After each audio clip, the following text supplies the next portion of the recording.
नमस्कार मित्रों, संस्कृत शुरुआती ऑनलाइन क्लास में आप सभी का स्वागत।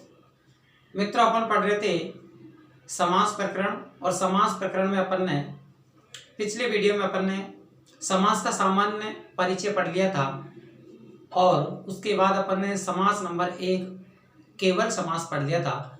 आज अपन जो पढ़ने जा रहे हैं वो पढ़ेंगे अव्ययभाव समास, जो कि आपके लिए बहुत महत्वपूर्ण है। देखिए मित्रों, अव्ययभाव समास में से किसी भी एग्जाम हो प्रश्न अवश्य आता है, तो याद रखें इस समास को अपन पढ़ेंगे। थोड़ा लंबा समास है। अव्ययभाव समास पढ़ने से पहले मित्रों, यदि चैनल पर मेरी वीडियो आप लोगों को पसंद आ रही है तो वीडियो को लाइक करें और मित्रों के साथ अधिक से अधिक शेयर करें। और जो भाई बहन चैनल पर अभी जो नए हैं वो चैनल को सब्सक्राइब करें, बेल आइकन के बटन को दबाएं, जिससे कि प्रतिदिन अपलोड की जाने वाली वीडियो का नोटिफिकेशन आप लोगों को मिलता रहे। तो लीजिए मित्रों, आज अपन पढ़ रहे हैं अव्ययभाव समास। और अव्ययभाव समास की जो परिभाषा है, तो देखिए अव्ययभाव समास का जो सूत्र है, प्रायण पूर्व पद प्रधानो अव्ययभाव समास है। देखिएगा, प्रायण पूर्व पद प्रधानो अर्थात पूर्व पद प्रधान अव्ययभाव समास में होगा। अव्ययभाव समास में कौन सा पद प्रधान होगा? पूर्व पद प्रधान होगा। तो याद रखें, आपका पहला प्रश्न यहां से बन गया है कि अव्ययभाव समास में कौन सा पद प्रधान रहता है। तो आपको क्या याद हुआ कि अव्ययभाव समास में कौन सा पद प्रधान रहता है? पूर्व पद प्रधान रहता है। तो याद रखें, आपके पेपर में प्रश्न यहां से दे देगा प्रायण पूर्व पद प्रधानो डॉट डॉट दे देगा, क्वेश्चन दे देगा। तो याद रखें, पूर्व पद जो प्रधान होता है वो अव्ययभाव समास में पूर्व पद की प्रधानता होती है।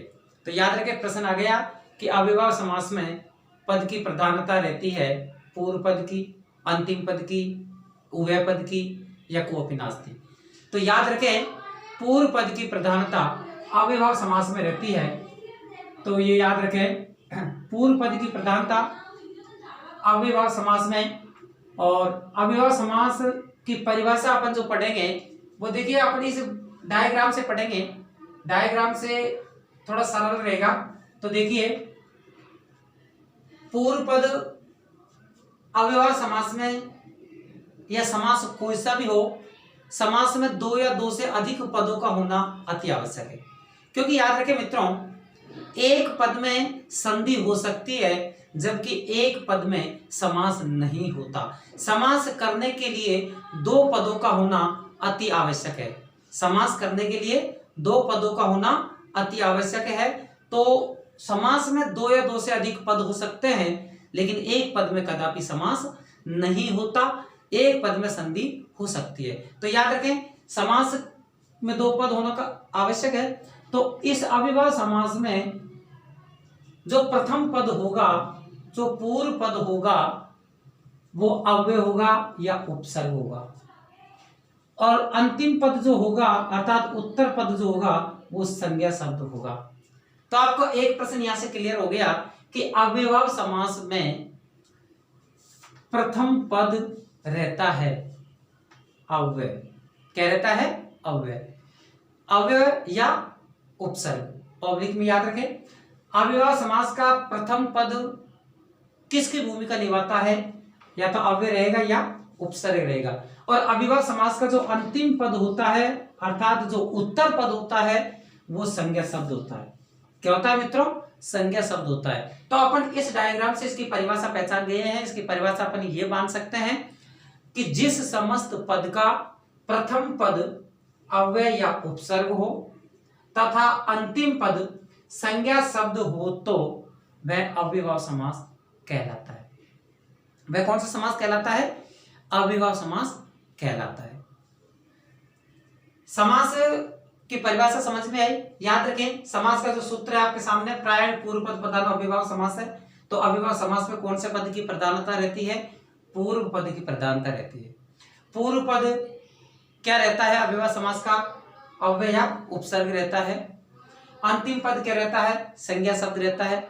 याद रखें अव्ययभाव समास का पूर्व पद अव्यय या उपसर्ग रहने के कारण यह अव्ययभाव समास नपुंसक लिंग में होता है। कौन से लिंग में होता है, नपुंसक लिंग में यह समास होता है। नपुंसक लिंग में आपका ये समास होता है। कौन सा समास होता है, अव्ययभाव समास। तो याद रखें अव्ययभाव समास किस लिंग में होता है, नपुंसक लिंग में होता है। तो ये आपके समझ में आ गया। पहला प्रश्न तो आपका यहां से, दूसरा प्रश्न आपका यहां से क्लियर हो गया, तीसरा प्रश्न आपका यहां से क्लियर हो गया कि अव्ययभाव समास का प्रथम पद अव्यय या उपसर्ग होने के कारण अव्ययभाव समास का जो समस्त पद होता है वो किस लिंग में होता है, वो नपुंसक लिंग में होता है। अर्थात अव्ययभाव समास नपुंसक लिंग में प्रयुक्त होता है। कौन से लिंग में प्रयुक्त होता है, नपुंसक लिंग में प्रयुक्त होता है। तो याद रखें मित्रों, ये समास नपुंसक लिंग में प्रयुक्त हो गया। और देखिए अव्ययभाव समास नपुंसक लिंग होने के कारण अंतिम पद जो समस्त पद है उसका देखिए अंतिम पद में ए और आ का अम आदेश हो जाता है। क्या आदेश हो जाता है मित्रों, अम आदेश हो जाता है। अब जैसे आप बच्चे सोच रहे हैं कैसे अम आदेश होता है, जैसे मान के चलते हैं जैसे अधिगंगा,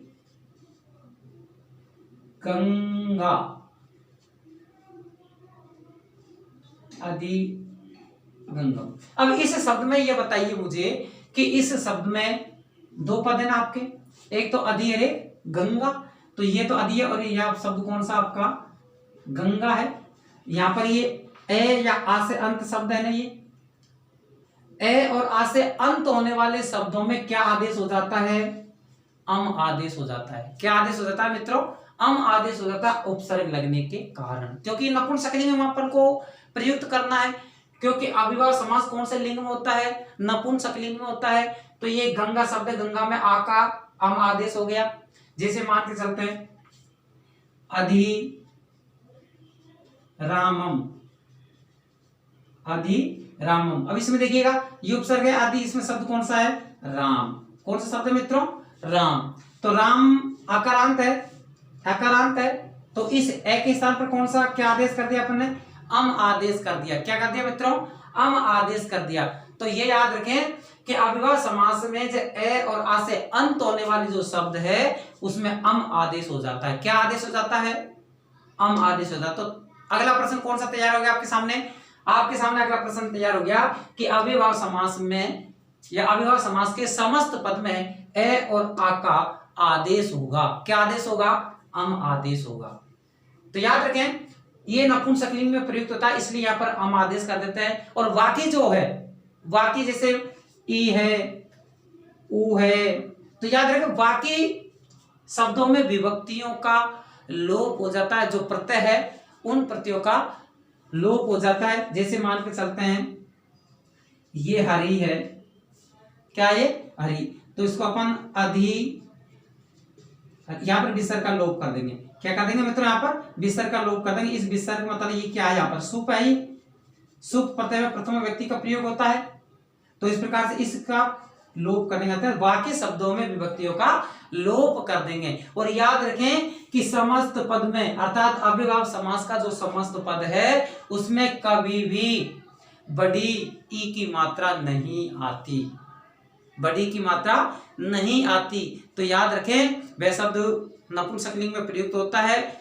और देखिएगा इसलिए नपुंसक लिंग में प्रयुक्त होता है, इसलिए एकारांत और आकारांत को अपन क्या कर देते हैं, अम आदेश कर देते हैं। और अम आदेश करने के कारण शेष शब्दों में सु आदि विभक्तियों का लोप कर देते हैं। शेष शब्दों में अपन किनका प्रयोग कर देते हैं, सु आदि विभक्तियों का क्या कर देते हैं अपन, इनका लोप कर देते हैं, आदि का लोप कर देते हैं। और लोप करने के कारण वे शब्द विसर्ग रहित ही प्रयुक्त होते हैं।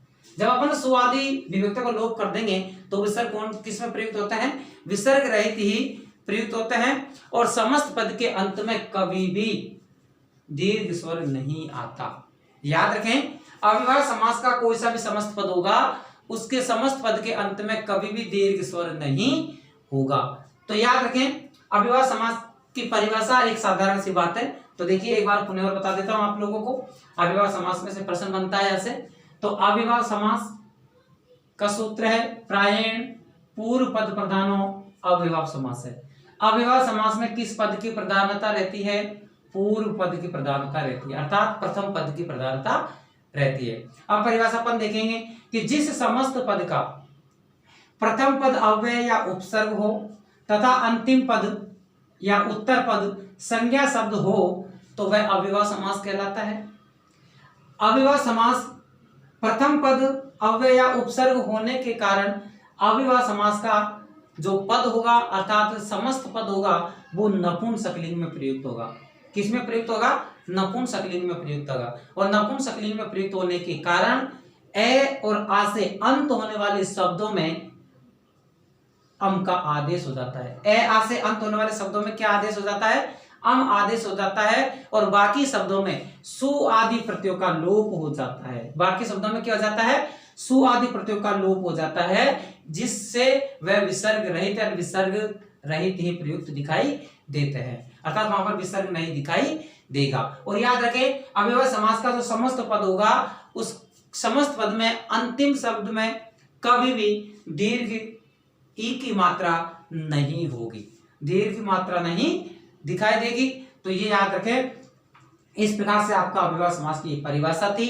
अब बात आती है कि अव्ययभाव समास निम्न अर्थों में होता है। अव्ययभाव समास निम्न अर्थों में होता है। एक प्रश्न यहां से ये बनता है कि अव्ययभाव समास कितने अर्थों में होता है? तो याद रखें अव्ययभाव समास 16 अर्थों में प्रयुक्त होता है। कितने अर्थों में प्रयुक्त होता है मित्रों?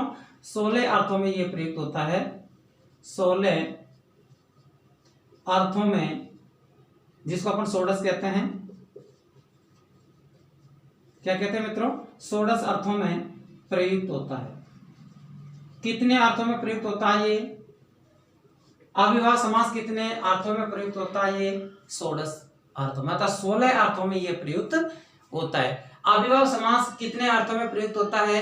16 अर्थों में प्रयुक्त होता है। याद रखें अव्ययभाव समास 16 अर्थों में प्रयुक्त होता है। अव्ययभाव समास नपुंसकलिंग में प्रयुक्त होता है। अव्ययभाव समास का प्रथम पद प्रधान होता है। अव्ययभाव समास का अंतिम पद संज्ञा शब्द होता है। अव्ययभाव समास में ए आ से अंत होने वाले शब्दों में अम आदेश होता है। अम आदेश होने के कारण अव्ययभाव समास नपुंसकलिंग में प्रयुक्त होता है। अव्ययभाव समास के अंतिम पद में कभी भी दीर्घ स्वर की मात्रा नहीं आती। अव्ययभाव समास का प्रथम पद उपसर्ग या अव्यय होता है। अव्ययभाव समास 16 अर्थों में प्रयुक्त होता है। कितने अर्थों में प्रयुक्त होता है ये? 16 अर्थों में। विभक्ति आदि, विभक्ति समीप आदि जो शब्द होते हैं वो कितने अर्थों में प्रयुक्त होता है? कितने उपसर्गों में, कितने अवयवों में प्रयुक्त होता है? ये 16 अवयव में प्रयुक्त होता है। कितने अवयव में? 16 अवयव में। कितने अर्थों में प्रयुक्त होता है? षोडश अर्थों में अव्ययभाव समास होता है। याद रखें पहला प्रश्न आपके यहाँ से पेपर में बन सकता है कि अव्ययभाव समास कितने अर्थों में प्रयुक्त होता है? षोडश अर्थों में, अर्थात 16 अर्थों में यह अव्ययभाव समास प्रयुक्त होता है। तो अब लीजिए अपन कुछ अर्थों में अपन पढ़ लेते हैं। जो 16 अर्थ हैं इनमें से अपन मुख्य मुख्य जो है वो अपन पढ़ लेते हैं। वो देखिए मित्रों, अब मुख्य मुख्य कौन कौन से हैं वो अपन पढ़ रहे हैं, वो देखिएगा। मुख्य मुख्य जो आपके हैं वो अपन पढ़ रहे हैं मित्रों। जब अपन अव्ययभाव समास पढ़ रहे हैं तो याद रखें कि अव्ययभाव समास अनेक अर्थों में होता है। और अव्ययभाव समास अनेक अर्थों में जब होता है तो कुछ मुख्य मुख्य अर्थ जो आपके रीड के लिए है वो मैं आपको बता रहा हूं। तो देखिए जैसे नंबर 1 है अधिक के अर्थ में, नंबर 2 समीप अर्थ में, नंबर 3 समृद्धि अर्थ में, नंबर 4 अभाव अर्थ में, नंबर 5 अत्य नाश अर्थ जिसको अपन कहते हैं, नंबर 6 पश्चात, नंबर 7 दीप्सा और नंबर 8 अनतिक्रम्य अर्थ में। तो याद रखें जब अव्ययभाव समास 16 अर्थों में मैंने आपको बताया था कितने अर्थों में होता है? 16 अर्थों में ये होता है, अर्थात षोडश अर्थों में ये अव्ययभाव समास प्रयुक्त होता है, जिनमें से अपन 8 मुख्य मुख्य पढ़ रहे हैं, बाकी और अगले वीडियो में देखेंगे। तो देखिए अधि उपसर्ग के साथ में जो अव्ययभाव समास होता है वो किस अर्थ में होता है? विभक्ति अर्थ में होता है। तो प्रश्न याद रख लेना, प्रश्न जो मैं बोल रहा हूं वो प्रश्न ही क्लियर है, याद रख लेना कि अधि उपसर्ग के साथ अव्ययभाव समास किस अर्थ में होता है? विभक्ति अर्थ में होता है।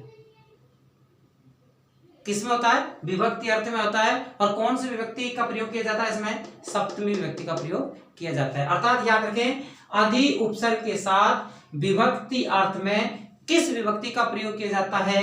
सप्तमी विभक्ति का प्रयोग किया जाता है। और जब अपन समास वगैरह करते हैं विभक्ति के अर्थ में, तो याद रखें अंतिम पद में सप्तमी विभक्ति का प्रयोग करते हुए बाद में इति शब्द लिखा जाता है।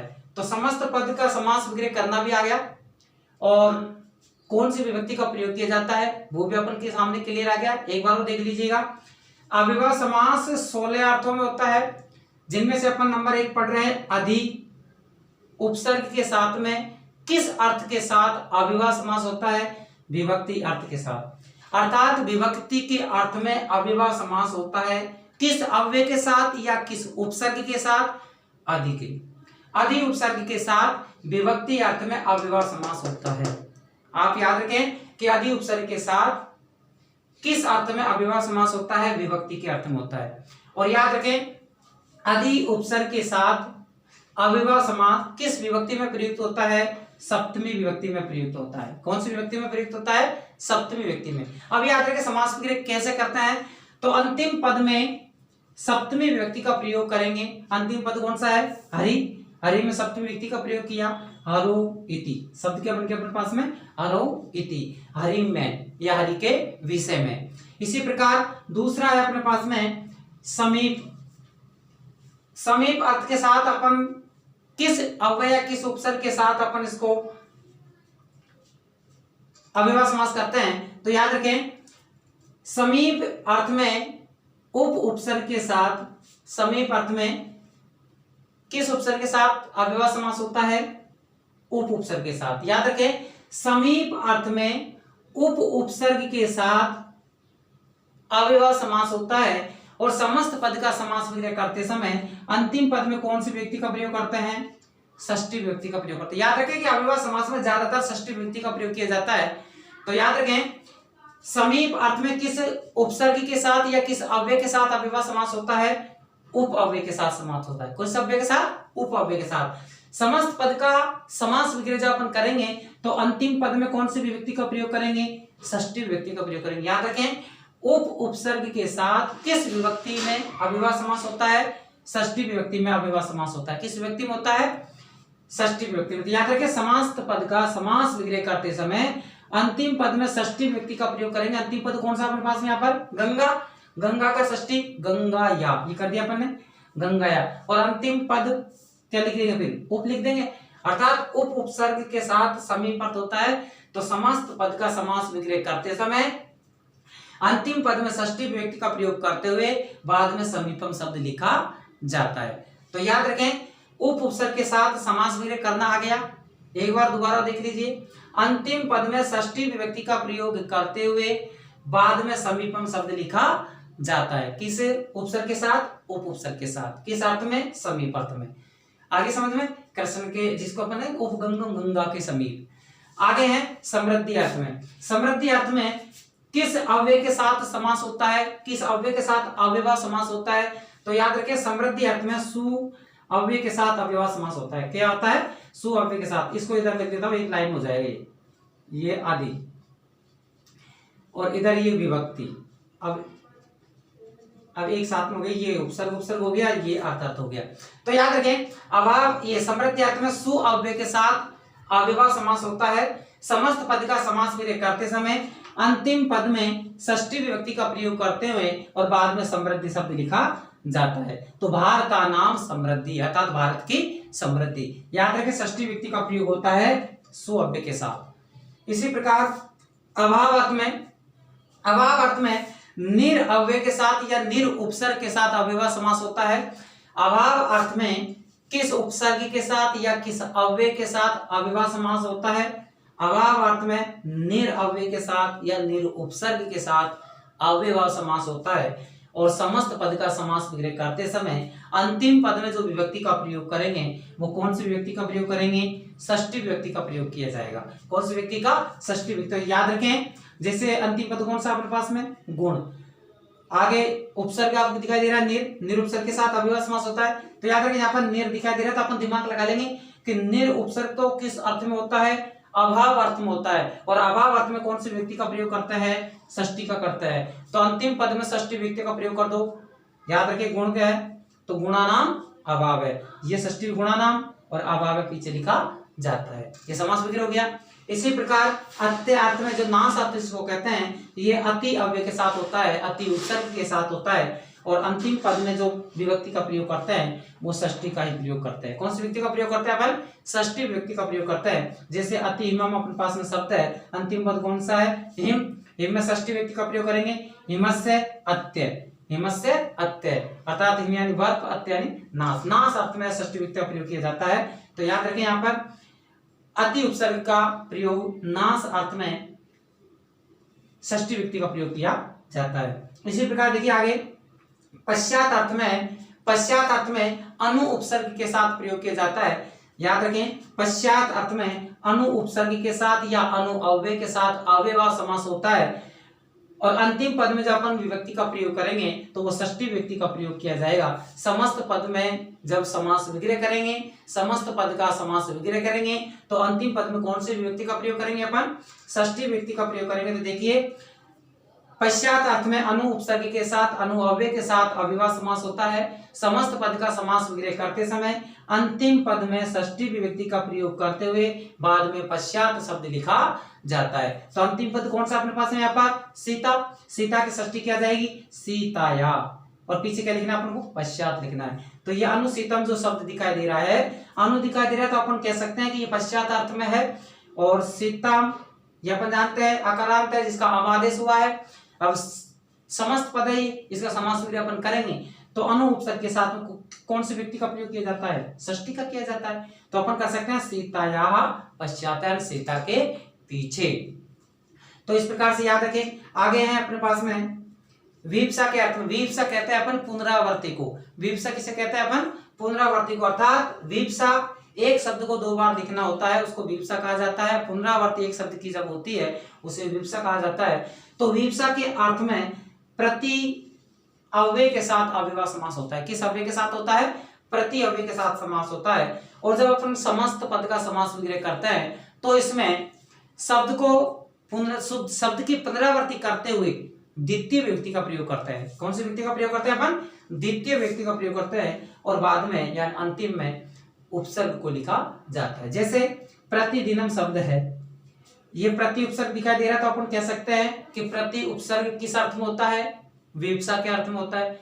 विप्सा किसको कहते हैं, पुनरावर्ती को कहते हैं। तो याद रखें प्रतिदिनम जो शब्द है इसका समास विग्रह अपन करेंगे तो अंतिम पद में द्वितीय व्यक्ति का प्रयोग करेंगे और इसको क्या करेंगे अपन, पुनरावर्ती करेंगे, अर्थात इसको विप्सा करेंगे, दो बार लिखेंगे।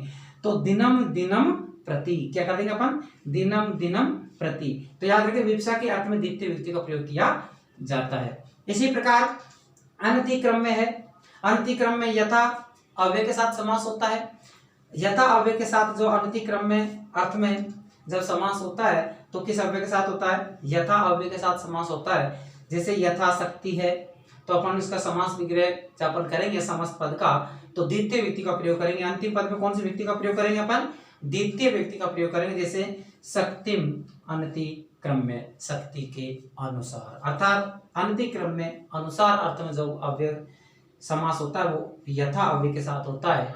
अनतिक्रम में यथा अव्यय के साथ समास होता है। जैसे यथाशक्ति है शक्तिम अनतिक्रम में, अर्थात इसमें कौन सी व्यक्ति का प्रयोग किया जाता है, द्वितीय के किया जाता है। तो एक बार याद रखें अधि उपसर्ग के साथ कौन सी व्यक्ति का, सप्तमी का, उप उपसर्ग के साथ षष्ठी का, इसी प्रकार सु षष्ठी का।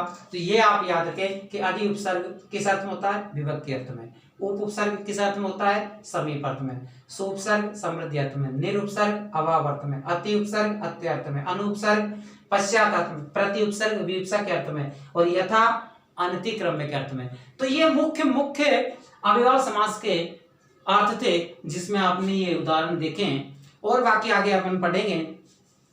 देखिएगा ये 8 उदाहरण अपन ने इसमें पढ़ लिए थे, 8 और उसके शेष है।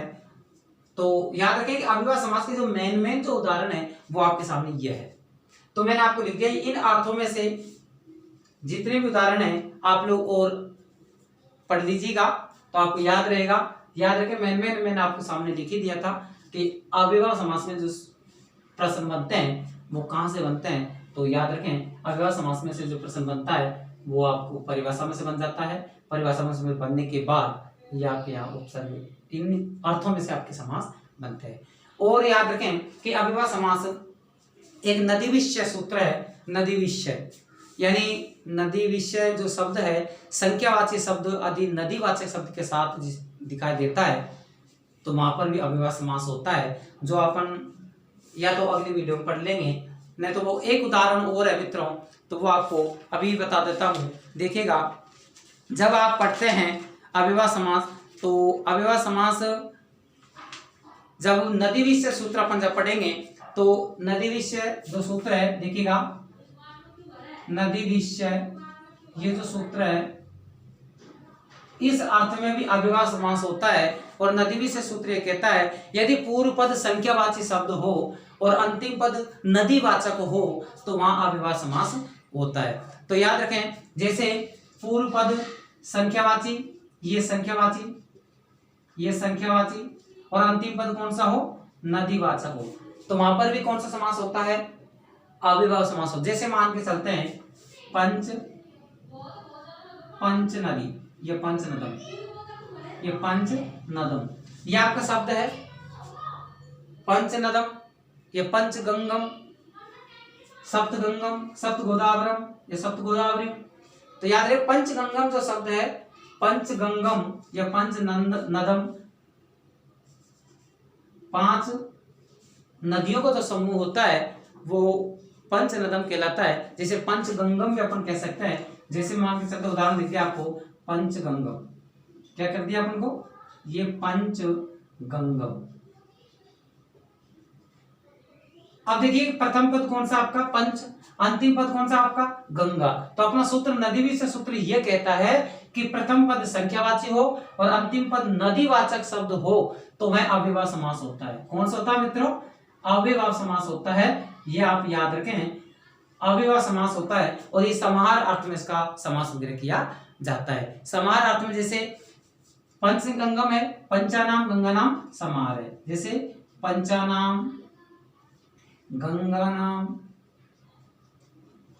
समाहार है, ये समाहार अर्थ में इसका समास वगैरह किया जाता है। जैसे सप्त गोदावरम, तो सप्त गोदावरम का समास वगैरह कर देंगे, सप्तानाम गोदावरी नाम समाहार है। इसी प्रकार पंचनदम, पंचनाम नदी नाम समाहार है, पंचनदम भी कर देंगे। तो याद रखें, जैसे द्वियमुनम है तो द्वयो यमुनयो समाहार है, 2 यमुनाओं का समूह है। तो याद रखें नदी विषय सूत्र जो है वो अव्ययभाव समास में काम करता है। तो याद रखें प्रथम पद संख्यावाची हो और अंतिम पद नदीवाचक शब्द हो तो वह अव्ययभाव समास कहलाता है। जैसे पंच गंगम है, पंच नदम है, सप्त गोदावरम है, द्वियमुनम है, ये शब्द किसके हैं, ये शब्द अव्ययभाव समास के हैं। तो याद रखें, इसी प्रकार संख्या वंशन एक शब्द है, सूत्र है संख्या वंशन। तो संख्यावाची शब्द जो होता है और मुनिवाचक जो शब्द के साथ होता है तो वहां भी अव्ययभाव समास होता है, लेकिन वो इतना खास नहीं है, इतना महत्वपूर्ण नहीं है जितना कि नदी विषय है। तो याद रखें आप, ये अव्ययभाव समास आपके यहाँ समाप्त हो जाता है। तो ये याद रखें कि अव्ययभाव समास किस अर्थ में होता है, नपुंसक लिंग के अर्थ में होता है, याद रख लेना। और नदी विषय सूत्र से आगे संख्यावाचक शब्द और पीछे नदीवाचक हो तो वहां पर भी अव्ययभाव समास होता है। तो इस प्रकार से मित्रों आपकी ये एक अव्ययभाव समास था जिसमें से आपके अधिकतर प्रश्न पूछे जाते हैं। तो अगले वीडियो में अपन पढ़ेंगे अगला समास जो आपका भी बहुत महत्वपूर्ण है, तत्पुरुष समास बहुत महत्वपूर्ण है जिसको अपन अध्ययन करेंगे। तो मित्रों वीडियो आपको पसंद आ रहा है तो वीडियो को लाइक करें और मित्रों के साथ अधिक से अधिक शेयर करें। और जो भाई बहन चैनल पर नए हैं प्लीज वो चैनल को सब्सक्राइब करें, बेल आइकन को दबाएं जिससे कि प्रतिदिन अपलोड की जाने वाली वीडियो का नोटिफिकेशन आप लोगों को मिलता रहे। मिलते हैं अगले वीडियो में, तब तक के लिए नमस्कार, जय हिंद।